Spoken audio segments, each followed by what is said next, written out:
Assalamualaikum warahmatullahi wabarakatuh.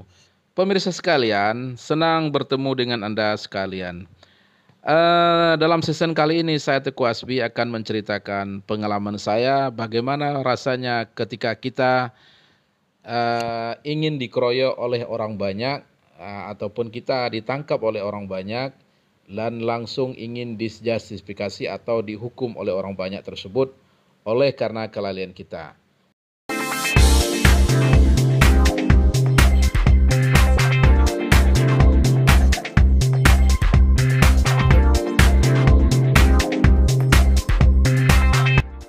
Pemirsa sekalian, saya Teguh Hasbi di tahun 1980-an pernah geger karena ditangkap oleh ratusan warga karena dianggap atau dicurigai saya adalah salah satu daripada orang yang melakukan kojek.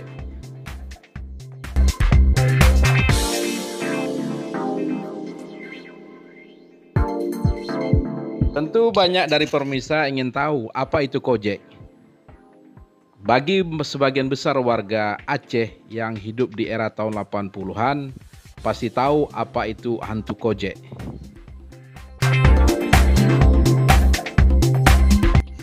Kojek atau hantu kojek, kalimat ini sangat familiar bagi kalangan masyarakat Aceh yang hidup di era tahun 80-an. Karena di era tahun 80-an tersebut, Aceh pernah digegerkan dengan peristiwa kojek. Apa itu peristiwa kojek?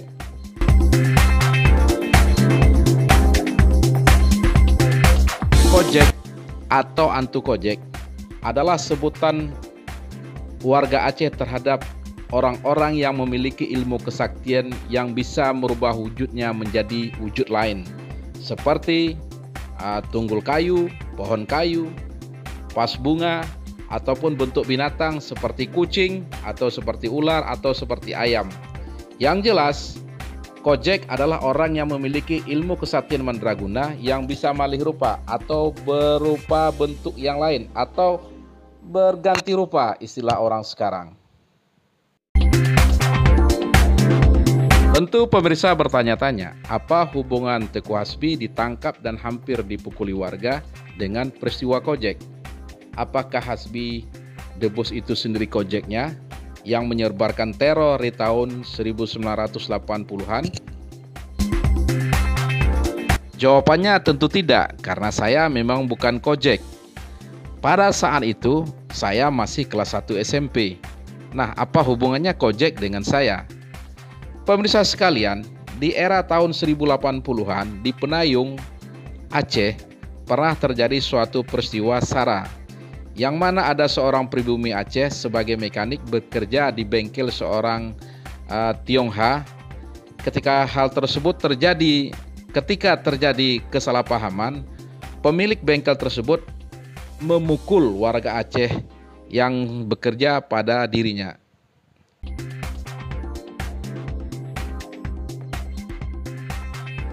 Pada saat itu, pemilik bengkel yang warga Tionghoa tersebut memukul mekaniknya yang notabene adalah pribumi Aceh. Sehingga pada saat itu isu SARA berkembang dengan cepat. Berita yang telah dibumbui bahwa mekanik tersebut diperlakukan tidak manusiawi, sehingga menjalarlah. Pada saat itu mahasiswa mengajak orang-orang lain melakukan perlawanan. Sehingga sudah bisa dipastikan pada saat itu Aceh sangat kisruh. Banyak toko-toko, rumah-rumah warga China ataupun saudara-saudara kita warga negara Indonesia yang keturunan China banyak dirusak ataupun dibakar, bahkan mereka dipukuli oleh orang-orang Aceh. Pada saat itu suasana begitu mencekam sehingga dalam waktu singkat, walaupun pada saat itu media tidak ada, karena di Aceh tempat kami sendiri seperti Aceh Selatan, TV masih hitam putih saat itu. Listrik belum seberapa, aspal juga belum seberapa. Informasi tersebut beredar dari ke mulut, dibumbui, sehingga terjadilah kalau dalam istilah sekarang unsur SARA, konflik SARA.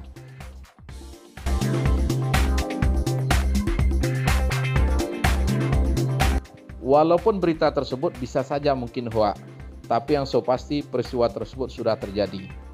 Nah, pada saat itu terjadilah gelombang eksodus besar-besaran. Saudara kita warga negara Republik Indonesia yang tinggal di Aceh yang keturunan Tionghoa, karena kebetulan di Penayung adalah China Stone-nya Aceh, yaitu kalau di Aceh Anda ingin melihat saudara-saudara kita keturunan Tionghoa, datanglah ke Penayung, karena di situ mereka tinggal dari dulu sampai sekarang dengan keadaan tertib dan aman, bisa berinteraksi dengan baik dengan orang Aceh pribumi.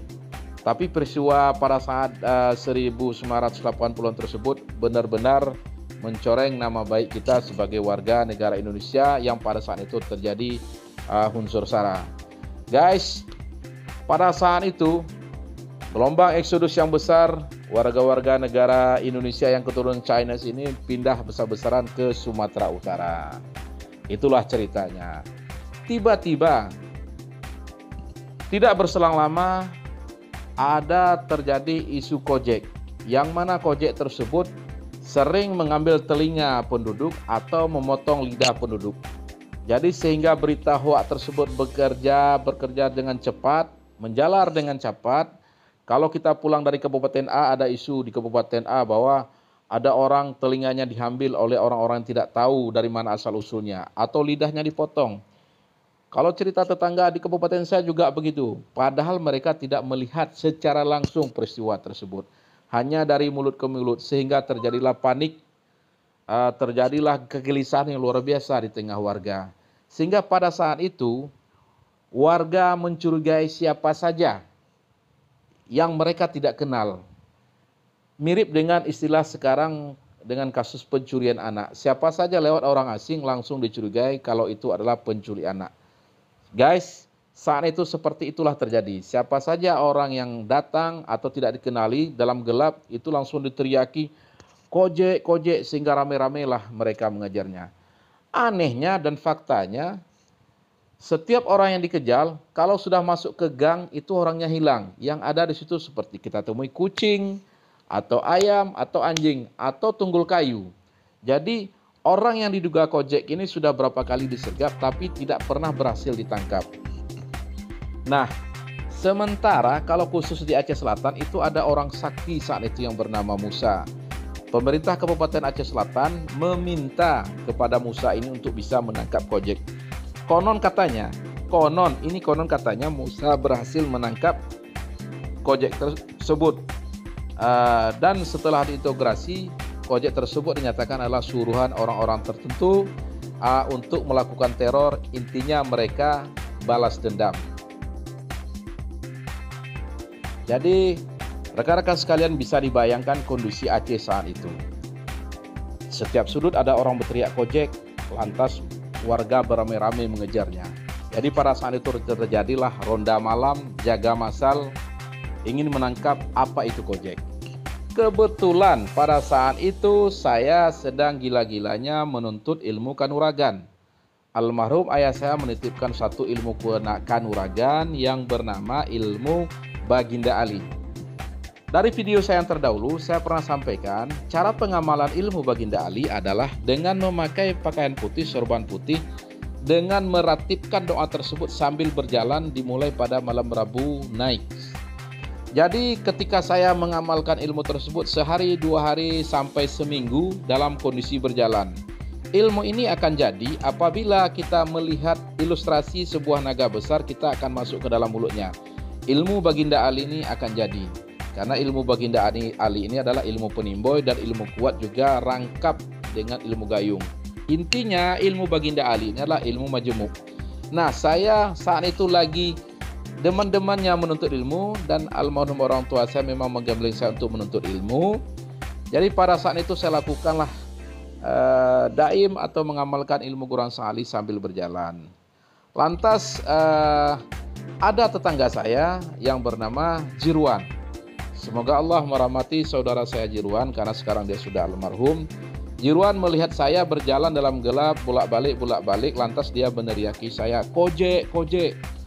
Bayangkan guys, spontanitas warga desa Lok Bungkuang, Kecamatan Tapak Tuan, Kabupaten Aceh Selatan, tepatnya di depan asrama polisi. Saya dikejar rame-rame, termasuk ada beberapa oknum polisi menangkap saya.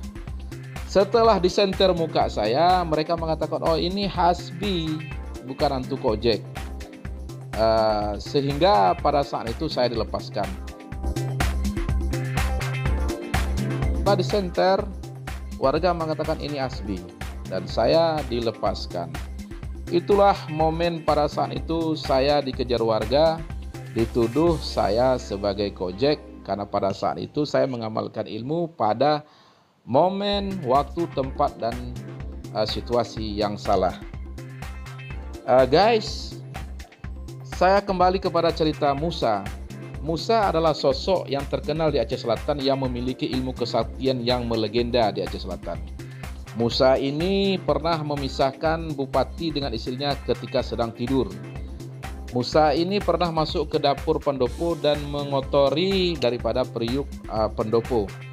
Bahkan ketika Musa ini ditangkap oleh polisi, ketika dimasukkan ke dalam sel, tengah malam dia keluar, lantas senapan-senapan penjagaan mereka ambil, mereka antar ke rumah Polres saat itu.